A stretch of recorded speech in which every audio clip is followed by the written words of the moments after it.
Are you ready to fully switch your business to having it just remote? If this is your first time on my channel, my name is Lai. I have been working from home myself remotely for all of my life, basically. And I run a virtual assistant agency here in the Philippines named 2XU. And I post videos every Sunday and Thursday on how to work from home and how to have a business from home. So make sure to hit the subscribe button right there so you don't miss any of my videos. Now, I am a huge proponent of having your business remote, like fully remote. But I do understand that it is not for everyone. Now, depending on what kind of business that you have, it might be that it's easy for you to switch into more of a remote work setup.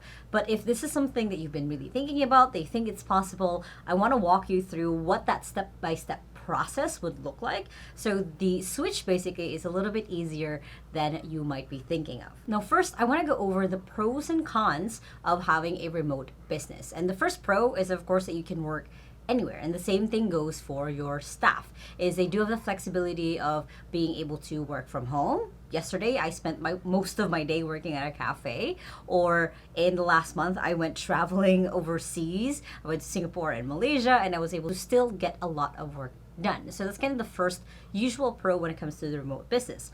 On the flip side of it, on the con, is that you kind of lose a little bit of that one-on-one personal connection with your people, especially if you don't have the right systems in place. So unlike if you were in an office and you can just tap on someone's door and be able to have meetings, or being able to again have that connection of bringing people out to lunch, getting them to dinners, you can do that remotely. You can, invite people just to go out basically into a restaurant in the city if you guys live in the same area, but you lose that instant connection that you do create when it comes to having a in-person business. Another pro when it comes to having a remote business is just less paperwork and more digital work. So it's going to be a little bit easier for you to file documents or have documentation on what has been done. So since you guys aren't in an office, there's no need for, having to print paper and get those lost later on after it gets signed. It's mostly going to be using a lot of digital tools basically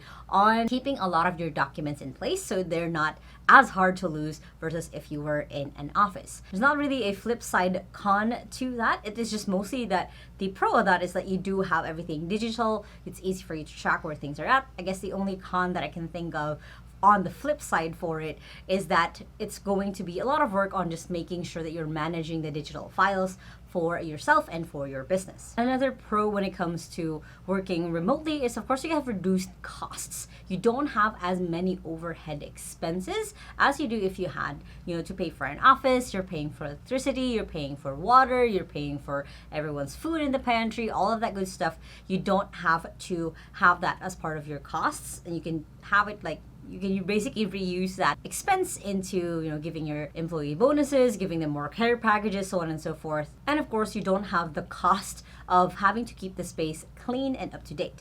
Now, the cons for this is because you guys aren't in the same space in a setup office, there's usually a few security things that need to be kept in mind, of making sure that, for example, your employees are using a secured password, that making sure that their laptop isn't a family laptop that everyone else is borrowing, and also making sure that they have a good space for themselves to be able to work. So it's kind of a little bit of a balancing act for both. And of course, a big pro when it comes to going remote is you do have bigger access to other talent pools. Instead of hiring just within your area, you can hire from the Philippines, you can hire from other cities and other places and other countries, just because, again, you're not just limited to your area. Now, a con for this are the time zone differences. This is definitely something that we have to deal with inside of 2XU, is balancing act of Philippines being, 12 hours time difference for our EST clients, or even more for our mountain time clients, where it's even, I think it's a 14-hour difference. So making sure that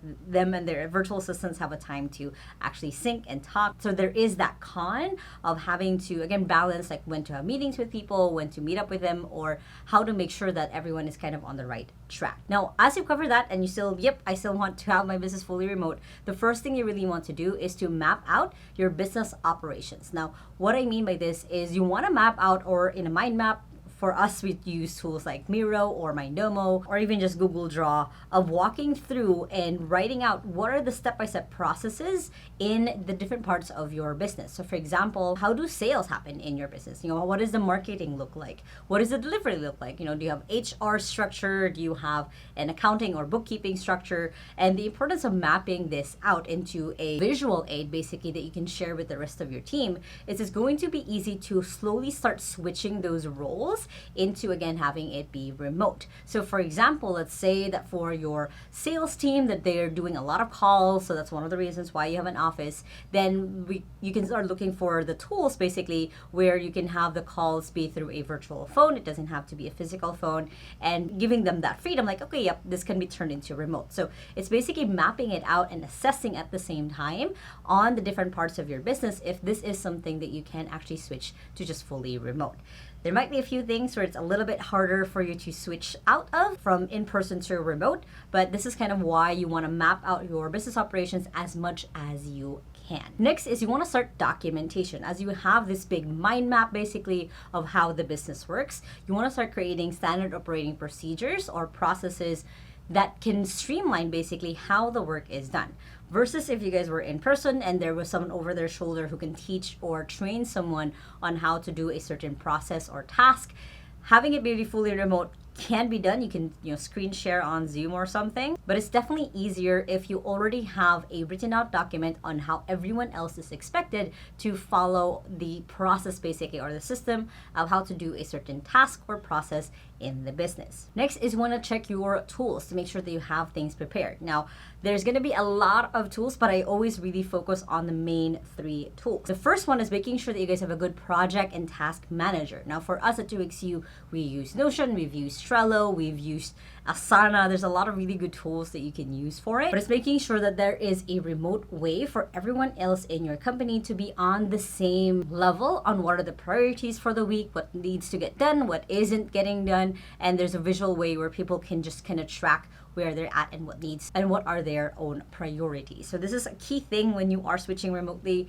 is if you had a physical board for everyone's to-dos or what people should be focusing on, when you switch remote, everything has to be in a digital form. The next tool that you might need is probably a time tracker. Now in 2XU we use Hubstaff, and this is just one of the ways where it takes a screenshot every 10 minutes to basically track the time used basically by our employees, so it's easy for us to kind of monitor what they're actually getting done, and also of course again the hours that they actually are working.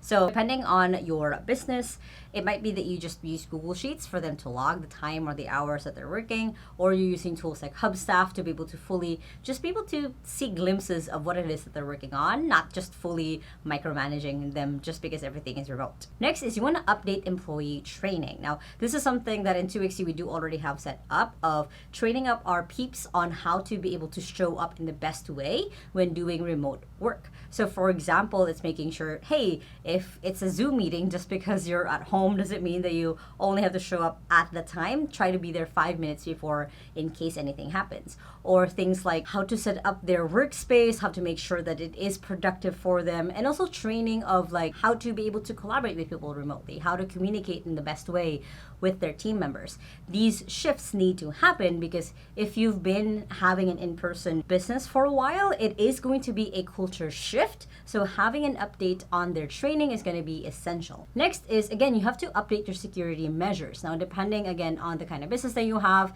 you might provide your employees with laptops that already have some of these security measures, Or it could be that you are giving them a document to follow of what software to install, how to show you basically that they've installed this software. Or it could be that you have someone who is an expert in cybersecurity go ahead and actually give you what are the best ways that your company data doesn't have to be in danger just because they are working from home. And of course, you need to update your employee onboarding. This is a key thing because as you're making that switch, again, you're switching also your culture for your business. It's now fully going to be remote. So how do you onboard someone in the best way so they can get context of what the business is about? They can get that connection basically with their fellow team members and not feel like they're totally all alone working from home. So these processes need to be updated just like how the rest of the processes in the business would need need to be updated to adapt to being fully remote. And of course, you need to test and change. What I mean by this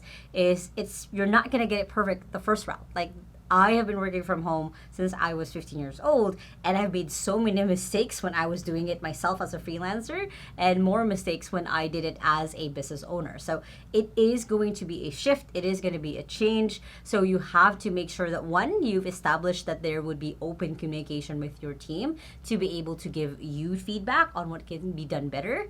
Two is just kind of observing and seeing how much shift basically has happened between having the old style of business that you had into the remote style of business that you really want to have.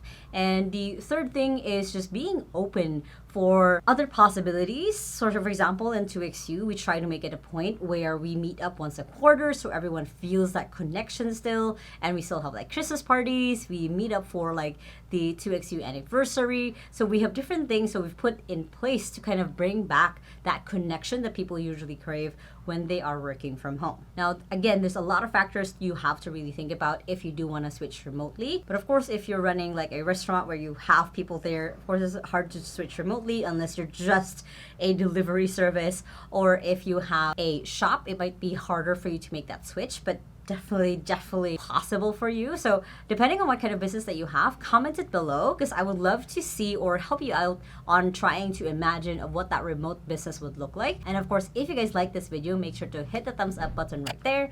And if you still haven't yet, make sure to hit the subscribe button right there so you don't miss any of my videos every Sunday and Thursday on how to work from home and how to have a business from home, which you guys can check out those two playlists right here and the latest video right here. Hope you guys have an amazing day, and with that, small steps matters, and I'll see you in the next video. Bye!